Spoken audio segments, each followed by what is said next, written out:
Hi everyone, welcome back. Electromagnetic waves का discussion continue करते हैं हम। क्या होता है इलेक्ट्रोमैग्नेटिक वेव का मतलब? पढ़ा होगा, 2 लेक्चर्स हुए तो 2 लेक्चर्स की स्टडीज तुमने रिवाइज की होगी। तो मे बी अगर तुम्हारे पास पेन एंड पेपर है तो रिटर्न में जवाब दो या ओरली जवाब दो। क्या होता है इलेक्ट्रोमैग्नेटिक वेव? आंसर है electromagnetic wave are the waves which are made up of electric and magnetic field. Example, light is a electromagnetic wave. What is a visible light? What is a visible light or what is a white light? White light is a part of electromagnetic wave which can be seen with our eyes. हम लोग देख सकते हैं उस हिस्से को, उस electromagnetic wave के हिस्से को हम कहते हैं white light. So white light is a electromagnetic wave received from the sun, is composed of many different waves, is a small part of the white sunlight which can be perceived, मतलब हम देख पाते हैं, उसको समझ पाते हैं, perceived by humans, मतलब हमारा आंखों से मतलब क्लियरली पता चल जाता है हमको कि ये लाल कलर है एक्सेट्रा। जैसे यहाँ से हीट निकल रही है तो मुझे पता नहीं चलेगा, मैं मेरा हाथ रखूंगा इसके ऊपर तब मुझे पता चलेगा अच्छा ये गर्म लग रहा है, मतलब यहाँ से हीट निकल रही है। सो हीट मतलब इंफ्रारेड, माइक्रोवेव, वो सारे हीट वाले वेव्स हो गए। इलेक्ट्रोमैग्नेटिक वेव्स है पर वो हीट वाले वेव्स है, वो हमको छू के पता चलती है। बिना छुए ऐसा मुझे नहीं पता चलेगा यहाँ से हीट निकल रही है, यहाँ से हीट निकल रही है। जैसे आग है तो आग में से तो विजिबल लाइट भी निकलती, इसीलिए मुझे पता चलता है कि भाई आग है और आग है तो हीट होगी ही होगी। So white light a part of the EM wave that can be perceived by the humans. अब आगे डिस्कशन स्टार्ट करते हैं। Prove that prism does not produce the colour. तो न्यूटन ने जब एक्सपेरिमेंट किया ना, तो न्यूटन ने कहा कि भाई व्हाइट लाइट को जब प्रिज्म से पास करते हैं तो 7 रंग दिखते हैं स्क्रीन पर।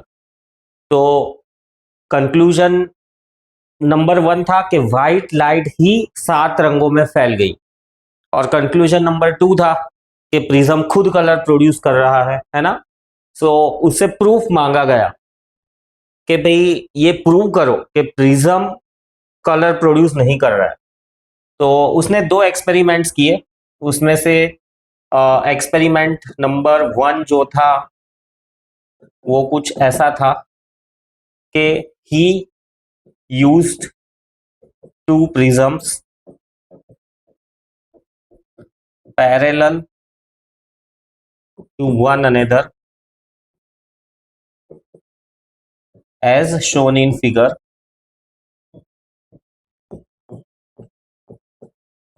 which clearly stated that prism does not produce color,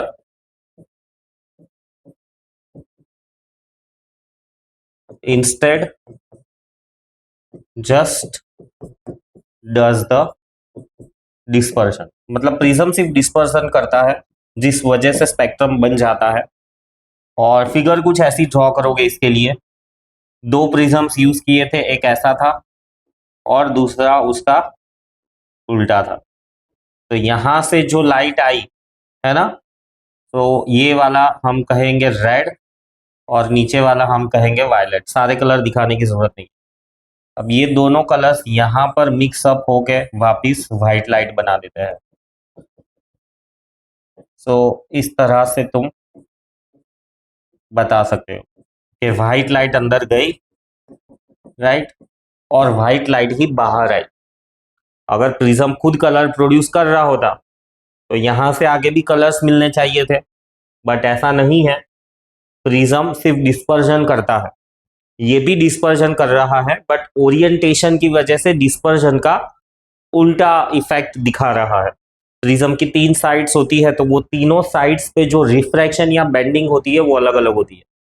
तो प्रिज्म को किस ओरिएंटेशन में रखा है, right, with respect to this angle called as angle of prism. So उस वो एंगल ऑफ प्रिज्म की पोजीशन भी ये कंफर्म करती है कि डिस्पर्जन होगा या रिकॉम्बिनेशन होगा.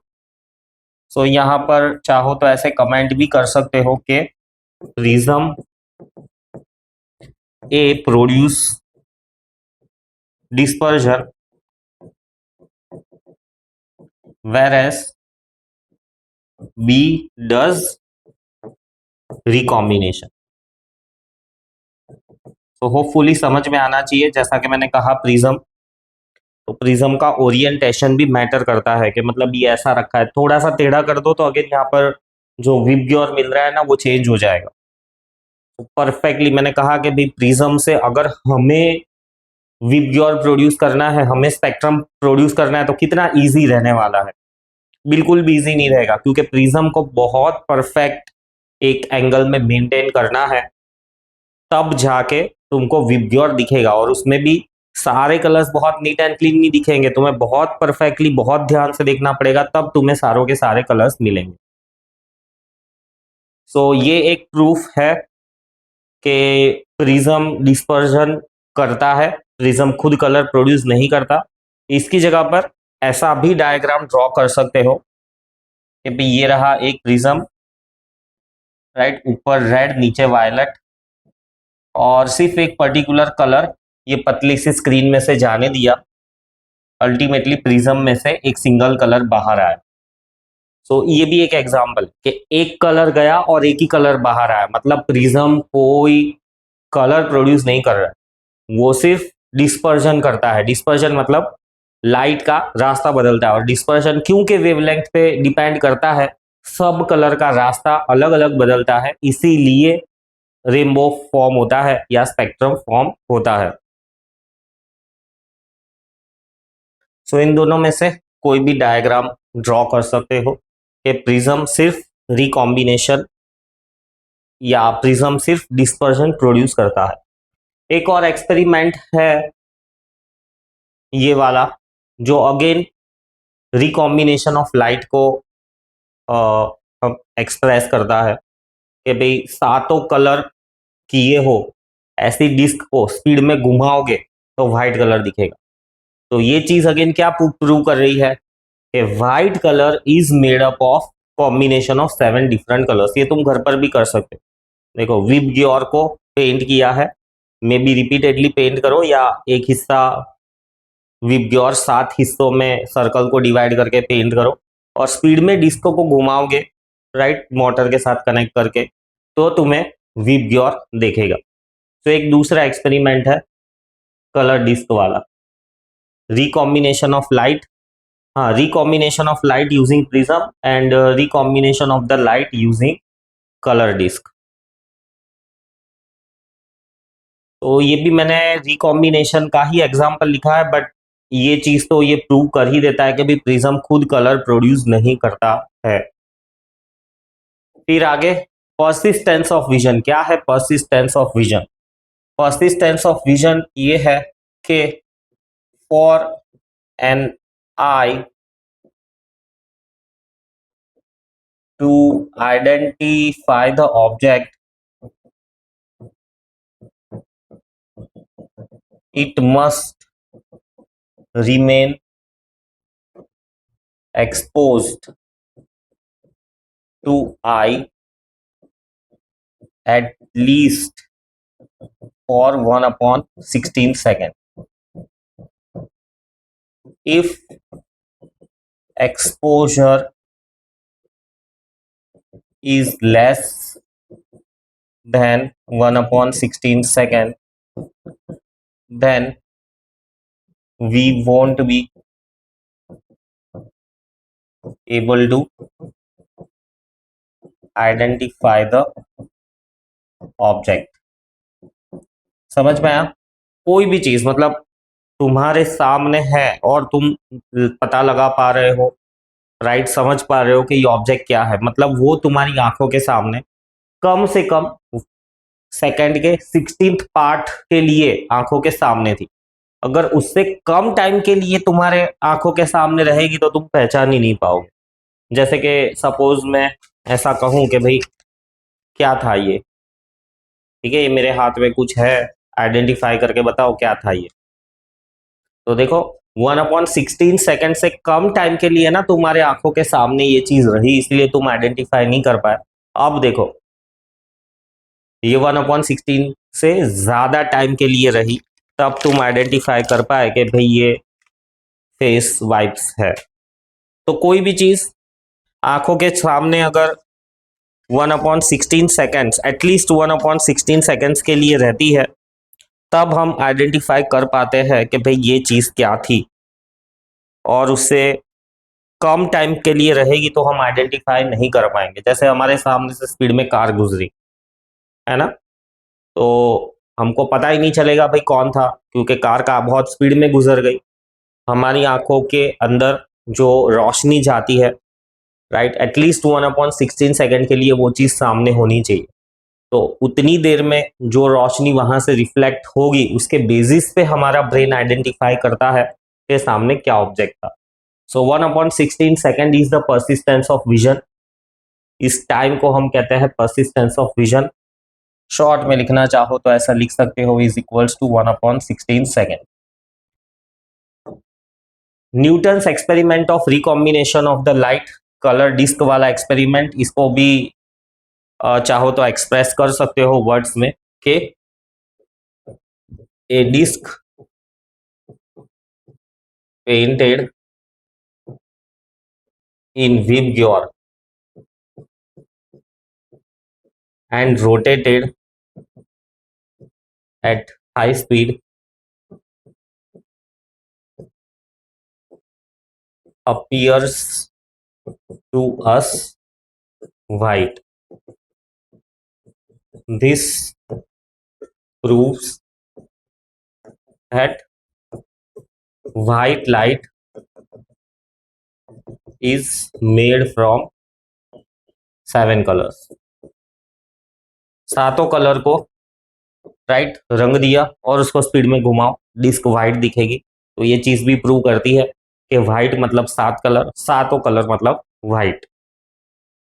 Next, Newton's experiment of recombination of the white light, again same thing के इसको भी एक्सप्रेस कर सकते हो कि रिकॉम्बिनेशन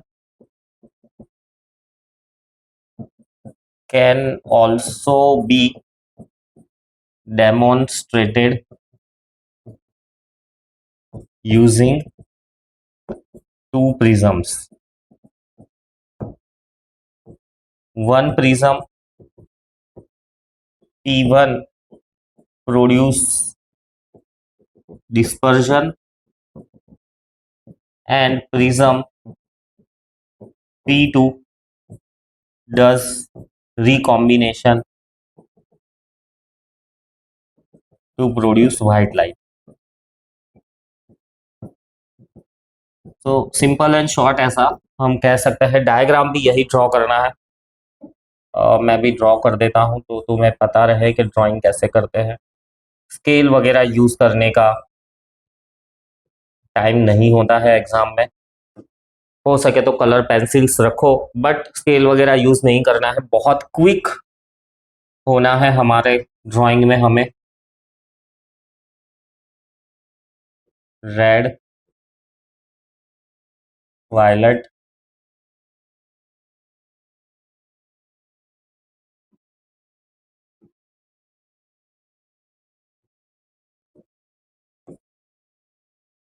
तो इतना परफेक्शन होना चाहिए ड्राइंग में कि क्या है, इरेज करने की जरूरत ना पड़े,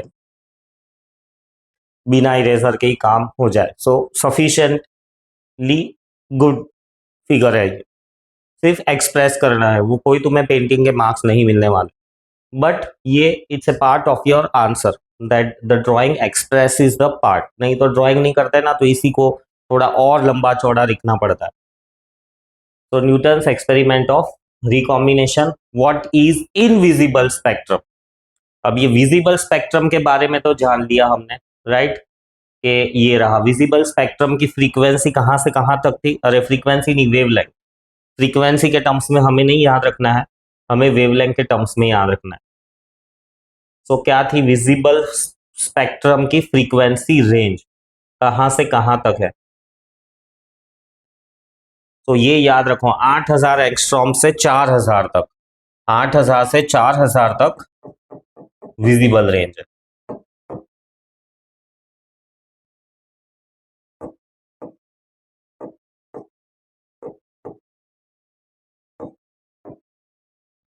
सो ये रहा 4000, नहीं ये बड़ी वेवलेंथ है, तो 8000 एंगस्ट्रॉम और छोटी वेवलेंथ वायलेट कलर 4000 एंगस्ट्रॉम। तो ये हमारा विजिबल रीजन था। बट विजिबल के अलावा भी सनलाइट में से जो रेडिएशंस आती है, जो इलेक्ट्रोमैग्नेटिक वेव्स आती है, तो इस रेंज के अलावा भी काफी सारी रेंज है, वेवलेंथ्स है, जो सन के लाइट में से हमने आइडेंटिफाई की है, डिटेक्ट की है। पर क्योंकि वो हम देख नहीं पाते, जैसे कि मैंने कहा हीट, हीट का मतलब होता है इंफ्रारेड कह दो, माइक्रोवेव कह दो, इवन रेडियो वेव्स भी हीट प्रोड्यूस करती है। सो हम देख नहीं पाते हीट को। हाँ, छूने से पता चलता है कि अरे बाप रे बहुत गर्म है ये, राइट। बर्तन किचन पे रखा हुआ है, देखकर पता लगेगा तुम्हें ये गर्म है कि नहीं है। गैस चालू है और उस पर बर्तन है तो पता है। बट किचन पे रखा हुआ है बर्तन ढककर, पता चलेगा तुम्हें गर्म है।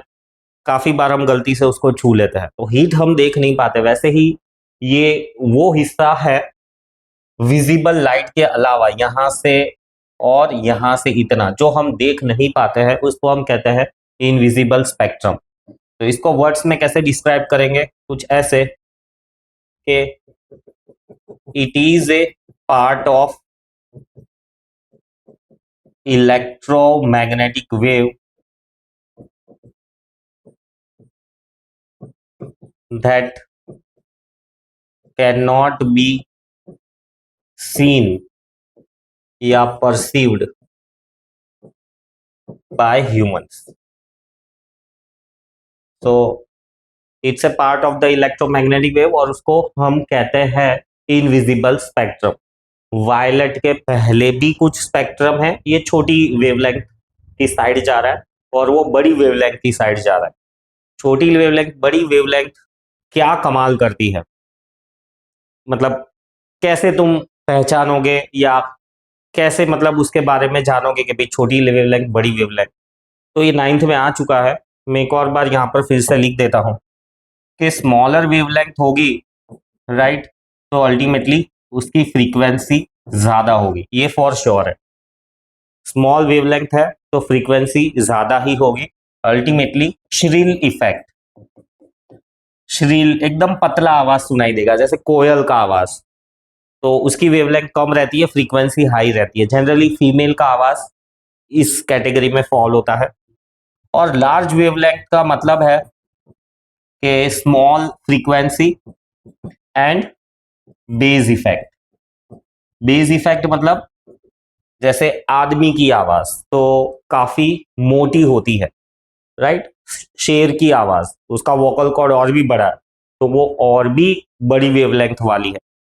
हाथी की आवाज, उसका तो वोकल कॉर्ड और भी ज्यादा बड़ा है, तो और भी बड़ी वेवलेंथ वाली आवाज होती है ना। इंसानों की आवाज कितनी दूर जाती है, 50 मीटर, 100 मीटर। शेर की आवाज 10, 12, 15 किलोमीटर। हाथी की आवाज 18, 20, 25 किलोमीटर तक दूर जाती है। कन्वर्सली व्हेल को ले लो, हाथी से भी बड़ा क्रिएचर है, तो उसकी आवाज तो 500 किलोमीटर दूर तक पानी में ट्रैवल कर जाती है। मतलब व्हेल इधर है और उसका बच्चा 500 किलोमीटर दूर भी खेल रहा है तो उसको आवाज आ जाएगा उसकी मम्मी का। तो लार्जर वेवलेंथ स्मॉलर वेवलेंथ को इस तरह से समझ सकते हैं हम। सो इनविजिबल स्पेक्ट्रम, वायलेट के पहले भी है इनविजिबल स्पेक्ट्रम और रेड के बाद में भी है इनविजिबल स्पेक्ट्रम। दोनों स्पेक्ट्रम के बारे में हम डिटेल में पढ़ेंगे। नेक्स्ट आता है फिर, how was infrared spectrum detected. तो इंफ्रारेड स्पेक्ट्रम डिटेक्ट करने वाले जो साइंटिस्ट थे वो थे सर विलियम हर्शेल। इन्होंने डिटेक्ट किया था इंफ्रारेड स्पेक्ट्रम। कैसे डिटेक्ट किया था, तो when A blackened bulb thermometer was moved from violet to red, and there was no noticeable rise in temperature. But as soon as red end was crossed, क्या नाम था, William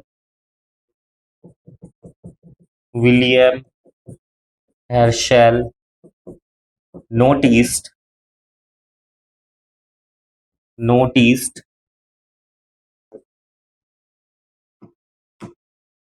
sudden rise in temperature.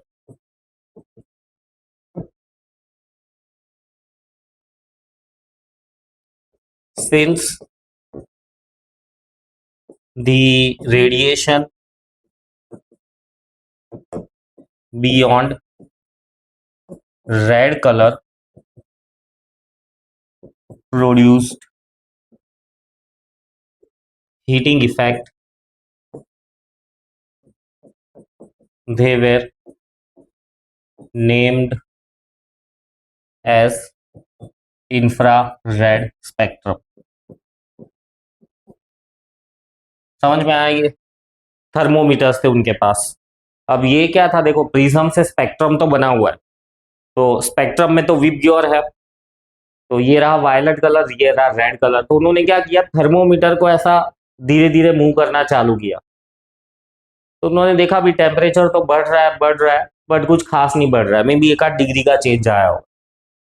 फिर उन्होंने और आगे जैसे ही लेके गए रेड से भी इस तरफ, तो उन्होंने देखा बाप रे, टेम्परेचर तो मतलब बहुत जल्दी 10-20 डिग्री राइज हो गया। तब उन्हें पता चला कि भाई ये विजिबल पार्ट के अलावा भी कुछ इनविजिबल हिस्सा है जो हम देख नहीं पा रहे, पर वो हीटिंग इफेक्ट प्रोड्यूस कर रहा है। सो उस इनविजिबल हिस्सा जो हीटिंग इफेक्ट प्रोड्यूस कर रहा था, उसको नाम दिया गया infrared spectrum. When a blackened bulb thermometer was moved from violet to red, and there was no noticeable rise in the temperature, but as soon as red end was crossed, William Herschel noticed sudden rise in the temperature. Since the radiation beyond red color produced heating effect, they were named as infrared spectrum. So इस तरह से infrared spectrum discover हुआ था। आगे बढ़ते हैं। Wavelength and effect of the infrared spectrum. तो देखो इनकी भी रेंज याद रहनी चाहिए, क्या है, 8000 एंगस्ट्रॉम से लेके 10⁻³ मीटर। अब इसको मीटर के ही टर्म्स में लिखना चाहो तो ऐसा लिख सकते हो, 8 × 10⁻⁷ मीटर्स टू 10⁻³ मीटर्स। ये है इंफ्रारेड रेडिएशंस की रेंज। और इफेक्ट क्या प्रोड्यूस करते हैं, दे प्रोड्यूस हीटिंग इफेक्ट।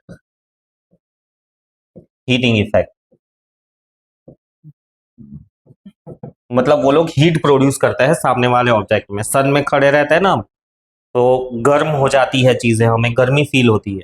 किस वजह से, विबग्योर की वजह से नहीं, सनलाइट में जो इनविजिबल पार्ट है इन इंफ्रारेड रेडिएशंस का, वो हमें हीट प्रोड्यूस करने लगता है। सोर्सेज ऑफ इंफ्रारेड रेडिएशन सन तो है ही है, बाकी हमारे मेटाबॉलिज्म की वजह से हमारी बॉडी में से भी हीट निकलती रहती है, तो हम भी इंफ्रारेड रेडिएशन के सोर्स है। गरम गरम पतीला गैस पे रखा हुआ है, उसमें से भी हीट निकलती रहती है, तो वो भी इंफ्रारेड रेडिएशन का सोर्स है, right. Charcoal, red hot charcoal is also a source of infrared radiation. तो कोई भी गर्म चीज, मतलब उसका टेम्परेचर 0 केल्विन से ज्यादा है, मतलब उसमें से हीट निकलेगी, और हीट निकल रही है मतलब हम ऐसा कह सकते हैं कि उसमें से इंफ्रारेड रेडिएशन निकल रही है। So any object with the temperature above absolute 0 naturally emits heat या naturally emits infrared radiation. This occurs because the thermal energy within the object causes its atoms and molecules to vibrate and release energy in the form of electromagnetic wave. The higher the object's temperature, the more intense are the infrared radiations. तो मुझ में से भी infrared radiations निकल रही है, पर क्योंकि मेरा टेम्परेचर मेंटेन है, मेरे में से निकलने वाली हीट उतनी ज्यादा नहीं है। पर सन कहाँ है, उसका टेम्परेचर बहुत ही ज्यादा है, तो उसमें से निकलने वाली हीट बहुत बहुत ज्यादा है। सो कोई भी ऑब्जेक्ट 0 केल्विन से ज्यादा है तो it's a source of infrared radiation, right. Example sources पूछा हुआ है, तो चलो हम सोर्सेस लिख देते हैं। सन, राइट। बायोलॉजिकल बींग्स, कोई भी बायोलॉजिकल बींग बोल दो, छोटे से छोटा क्रिएचर बोल दो, बड़े से बड़ा क्रिएचर बोल दो। स्टार्स, हॉट ऑब्जेक्ट्स, तो ऐसे कुछ चीजें लिख सकते हो। प्रॉपर्टीज ऑफ इंफ्रारेड रेडिएशंस, कैसे पहचानेंगे इंफ्रारेड रेडिएशंस को? तो पहली तो खासियत यही है कि ये गर्मी बना प्रोड्यूस करती है, मतलब तुम्हें हीट लग रही है, मतलब यहाँ पर आसपास में इंफ्रारेड रेडिएशंस ज्यादा है। उसके अलावा क्या इनकी खासियत है? सो पहला वाला, they are not affected by electric and magnetic field. So अगर यहाँ पर मैं इलेक्ट्रिक मैग्नेटिक फील्ड का सेटअप लगा दूं तो ऐसा नहीं है कि गर्मी कहीं और चली जाएगी। सो इलेक्ट्रिक और मैग्नेटिक फील्ड इंफ्रारेड रेडिएशंस का कुछ नहीं बिगाड़ सकती।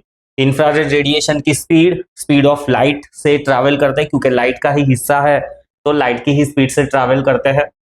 क्योंकि लाइट का हिस्सा है तो वो लोग law of reflection, law of refraction भी ओबे करेंगे ही, बिल्कुल हाँ। फिर उनकी वेवलेंथ की रेंज 8000 एंगस्ट्रॉम से 10⁻³ metre. They can be absorbed by glass, बिल्कुल हाँ। सूरज तपता है तो खिड़कियां वगैरह पे हाथ रखकर देखो, गर्म हो जाता है। तो absorb by glass, absorb by metallic objects, right, absorbed bye you and me, ये चीजें भी ऐड कर सकते हो। They can pass through rock salt, absorbed by us, by many objects, बहुत सारी चीजें, मतलब सनलाइट में रखो गर्म हो जाती है, मतलब वो इंफ्रारेड रेडिएशंस को एब्जॉर्ब कर रही है। Can be detected by thermopile, thermopile thermometer का छोटा वर्जन है। थर्मोमीटर जो कहते हैं हम 0 से 100 डिग्री तक मेजर करता है, थर्मोपाइल थोड़ा रेंज बाउंड होता है, मतलब ऐसा कह सकते हो कि 16 डिग्री से लेके 32 डिग्री तक मेजर करता है। तो छोटी रेंज का हो तो उसको थर्मोपाइल कहेंगे, बड़ी रेंज हो थोड़ी ज्यादा हो तो उसको थर्मोमीटर कहेंगे। तो थर्मोमीटर से हम टेम्परेचर का पता लगा सकते हैं और उससे ही हमें पता चल सकता है कि कितनी इंफ्रारेड रेडिएशन है यहाँ पर। Do not affect photographic film. अब फोटोग्राफिक फिल्म तो तुमने देखी नहीं होगी, बट पहले के ज़माने में जो कैमरास आते थे ना, उसमें ऐसी फिल्म यूज़ होती थी। फोटो क्लिक किया और वो फोटो ऐसा फिल्म पे बैठ जाता था। फिर इन फिल्म्स को स्टूडियोज में डेवलप करते थे, डेवलप मतलब कुछ प्रोसेस करते थे और कागज पे उसकी प्रिंट निकालते थे। और आजकल तो डिजिटल है, तो फोटोग्राफिक फिल्म देखी नहीं होगी शायद तुमने। फोटोग्राफिक फिल्म की सिमिलर है, एक्सरे फिल्म देखी हो, एक्सरेज निकालते हैं ना बॉडी का, सो वो एक्सरे की फिल्म फोटोग्राफिक फिल्म सिमिलर है। एक्सरे की फिल्म थोड़ी फोटोग्राफिक फिल्म थोड़ी पतली आती थी, एक्सरे की फिल्म थोड़ी मोटी आती है। फोटोग्राफिक फिल्म बहुत सेंसिटिव थी, सनलाइट में रखा यानी जैसा इस पे कुछ पिक्चर दिख रहा है तो पूरा काला काला एकदम ब्लैक ब्लैक हो जाएगा। सो इंफ्रारेड रेडिएशन फोटोग्राफिक फिल्म को अफेक्ट नहीं करती है, राइट। एक्सरेज को भी इफेक्ट नहीं करती है, एक्सरे देखते ही है हम लाइट में, कोई प्रॉब्लम नहीं है। Least scattered by fog and mist. So मतलब वो नाइट विजन कैमरास वगैरह देखे ना, चाहे कितना भी कोहरा हो, फॉग मिस्ट थोड़ा डेंस होता है, फॉग थोड़ा लाइट डेंसिटी वाला होता है। मिस्ट यानी एग्जैक्टली ऐसा ही कहते हो, बादल जमीन को छू के जा रहे हैं। सो स्कैटर्ड मतलब फैलती नहीं है। जैसे यहाँ पर कहीं पर मैं खड़ा रहूं इस जंगल के बीच में और कोई दूर से इंफ्रारेड कैमरा से देखेगा तो मैं उनको रेड कलर टाइप अपीयर करूंगा, रेड कलर जैसा मैं उनको अपीयर करूंगा, ऐसा। सो इंफ्रारेड रेडिएशन सीधी ट्रैवल करती है, ये जो फॉग वगैरह है उनकी वजह से इंफ्रारेड रेडिएशन अपना रास्ता नहीं बदलेगी। स्कैटर्ड मतलब इधर उधर फैल जाना, जैसे ही टीचर आता है स्टूडेंट्स गेट स्कैटर्ड, सब अपनी अपनी जगह ढूंढने लगते हैं, है ना। तो इनका वैसा नहीं है, इंफ्रारेड रेडिएशंस का वैसा नहीं है, ये फॉग और मिस्ट में अपना रास्ता नहीं बदलती। High dose cause skin Burns, obviously yes, धूप में बहुत देर तक रहो तो स्किन काली पड़ जाती है, स्किन बर्न होता है, एक्सेसिवली स्किन में जलन भी होती है। Uses of infrared radiations, therapeutic purposes, therapeutic मतलब इस तरह से मसाज के लिए, है ना, कहीं पे कुछ लग जाता है, मे बी लेट से सूजन आ जाती है, तो गर्म पानी की बोतल हम उस पर रोल करते हैं, या गर्म पानी की बैग्स भी आती है, मतलब बैग आती है, उसमें हम गर्म पानी भर के ढक्कन बंद करके फिर उसको जो इंजर्ड पार्ट है वहां पर रोल करते हैं, तो उसको हम कहते हैं थेरापेटिक पर्पसेस। अब इंफ्रारेड थेरापेटिक, वो गर्म पानी ही है तो हीट छोड़ेगा, अल्टीमेटली वो उसको हम कहेंगे इंफ्रारेड रेडिएशंस, जो कि हीलिंग करेगी। So therapeutic purpose means healing the swollen part, healing the swollen part, we call it as therapeutic purpose. Infrared photography, रात के टाइम पे कोई दूर खड़ा है, इस तरह के फोटोज तुम्हें देखने मिलेंगे, तो इसको हम कहते हैं इंफ्रारेड फोटोग्राफी, खास करके जंगलों में जानवरों की मूवमेंट्स, राइट, या रात के टाइम में एनिमीज की मूवमेंट ट्रैक करने के लिए आर्मी यूज करती है। फॉग लैंप्स, नॉर्दर्न स्टेट्स में जनरली इस तरह के फॉग लैंप्स होते हैं क्योंकि वहां पर फॉग काफी होता है, हवा में जो मॉइस्चर होता है वो रात की ठंड की वजह से कंडेंस हो जाता है और इस तरह का फॉग बनाता है। तो ये जो फॉग लैंप्स है कोहरे के आर पार देखने में मदद करते हैं, मतलब वैसे हम खड़े रहेंगे तो ज्यादा दूर तक नहीं देख पाएंगे, बट इट लैंप्स की मदद से काफी दूर तक हम देख पाएंगे, जिससे हमें कार चलाने में या जजमेंट लेने में आसानी हो। ये भी ये थेरापेटिक पर्पस का, ऐसा तुमने देखा होगा हाथ पैर टूट गए हो तो डॉक्टर्स ऐसे लैंप से एक्सपोज करते हैं, तो इंफ्रारेड रेडिएशंस देते हैं, तो जिससे वो टूटा हुआ पार्ट है, स्वॉलन पार्ट है, उसको थोड़ा आराम मिले। फिर नेक्स्ट है नाइट विजन ग्लासेस, राइट, रात के टाइम पे ये आर्मी वाले नाइट विजन ग्लासेस पहन के, राइट, जो भी कहते हैं सर्च ऑपरेशन किया करते हैं। फिर नाइट विजन कैमरास देखे ही होंगे तुमने, राइट, ऐसा ब्लैक एंड व्हाइट पिक्चर दिखता है। सरफेस टू एयर मिसाइल्स में भी इंफ्रारेड ट्रैकर्स लगे होते हैं, जैसे ही मिसाइल छोड़ते हैं ये मिसाइल की नाक पे इंफ्रारेड डिटेक्टर होता है, तो जैसे ही सामने एनिमी प्लेन के पास में पहुंचती है मिसाइल, तो एनिमी प्लेन में से निकलने वाली हीट, उनके इंजन में से निकलने वाली हीट के सहारे ये मिसाइल उस प्लेन तक पहुंच जाती है।